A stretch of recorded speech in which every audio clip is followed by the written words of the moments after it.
Не можем не затронуть там, актуальную на сегодняшний день для многих, ну, скажем так, хайповую, почему скажем, действительно хайповую тему с Бэпахом и П. Борисов. Вот, что вообще думаете по этому поводу с этой всей резонансной историей? Слушайте, ну это алкогольная продукция, да, у нас не алкогольная продукция, это до 1,5 градусов.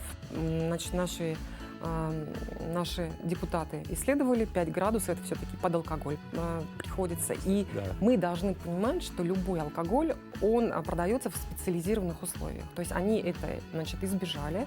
Во-первых, во-вторых, это, ну, грубо говоря, обман потребителей. И, к сожалению, и я видела тоже таких детей, которые употребляли этот Бэпах. То есть, в первую очередь, это было направлено на алкоголизацию наших детей, подростков. То есть они считали, что, ну, такой безобидный напиток, но на самом деле это, как говорится, первая ступенька для того, чтобы входить вот в пьянство и алкоголизацию. То есть дети не понимали, что это такое, и начинали употреблять. Ну и другие, конечно, взрослые тоже.